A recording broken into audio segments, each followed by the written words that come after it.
Jean-Marc Depas, sculpteur, à Bois-Guilbert en Seine-Maritime.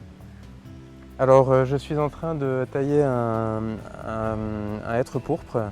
Ça ne se voit plus, mais c'est les restes d'un magnifique arbre qui était ici à l'entrée du jardin, du domaine. Et donc j'en fais une tour de Babel en le taillant à la tronçonneuse avec une esquisse que j'ai faite à l'atelier. Et donc c'est vrai que le travail n'est pas étanche entre l'atelier et le jardin. Je trouve qu'il y a une grande proximité dans l'approche du travail des formes entre le travail du sculpteur et le travail du paysagiste.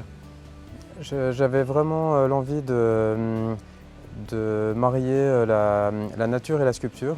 Donc j'ai eu l'intuition de créer un grand espace qui permette de servir d'écrin pour les sculptures.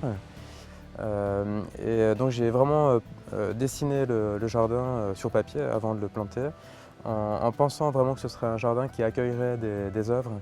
Et je dis toujours que ce n'est pas une exposition, c'est vraiment les œuvres sont vraiment intégrées, elles sont constitutives du jardin. Et le jardin a été pensé pour elles. Et en retour, les œuvres, j'espère, apportent cet éclairage poétique sur la symbolique que j'avais envie de mettre en avant dans le jardin autour de la nature. Donc c'est vraiment un aller-retour permanent entre les œuvres et la nature. Et ce que je trouve magnifique aussi dans le travail d'un jardin comme ça, c'est que ça prolonge. Moi, quand je suis à l'atelier, j'ai envie de donner la vie dans la matière.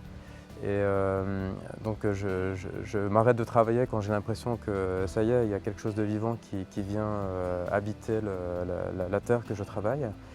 Mais c'est un peu frustrant parce que les choses, au moment où je pense que c'est vivant, c'est le moment où on décide aussi d'immobiliser la sculpture là où elle se trouve, dans cet état, et elle restera toujours comme ça. Et elle est dans une sorte d'immobilité paradoxale avec l'intention initiale qui est de donner la vie et un souffle à la matière. Et quand je replace les œuvres immobiles dans le jardin, j'ai l'impression que la nature me fait ce cadeau par le jeu de la lumière changeante, par les saisons qui nous montrent les œuvres au fil des jours, toujours de façon différente, par la mousse qui vient aussi se poser et patiner les œuvres. J'ai l'impression que la nature fait ce cadeau de redonner un peu de vie et de sens à mon travail de sculpture. Donc c'est vraiment un lien profond que j'essaye de trouver entre les objets et la nature.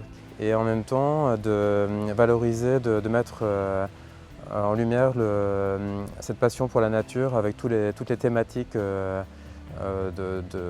la vie, donc les 4 éléments, les 4 saisons, le labyrinthe du cosmos, le jardin des vents. Et donc la sculpture permet de souligner aussi les thèmes choisis dans la symbolique du jardin. Finalement, on peut dire que la nature est malléable. À la fois quand on plante les arbres, on a le choix de la composition de ce qu'on veut faire, comme quand on commence un tableau ou une sculpture, on peut indiquer les lignes directrices, les grands axes, etc.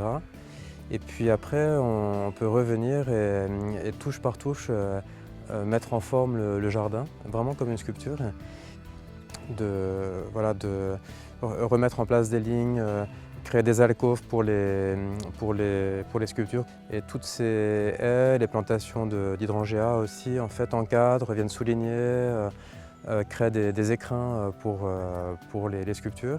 Et en même temps, c'est aussi la sculpture en soi, puisque les végétaux sont taillés vraiment comme on pourrait.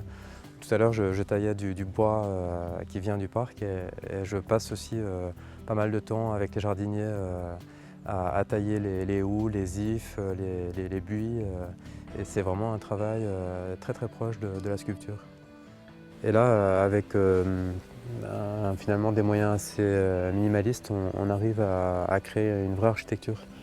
Et ça me plaît beaucoup aussi. Je trouve que ce côté organisation de l'espace. Je trouve ça très riche dans le travail du jardinier, enfin, du paysagiste. Et puis j'aime bien aussi l'idée que tu fais le premier geste et tu as la nature qui vient à ton aide, c'est elle qui fait le boulot, qui monte les murs. Tu as l'intention, tu l'indiques en plantant et puis tu t'associes à la nature pour faire le boulot. Tu essaies de la canaliser, en même temps elle te surprend un peu. C'est vraiment un travail en harmonie avec la nature.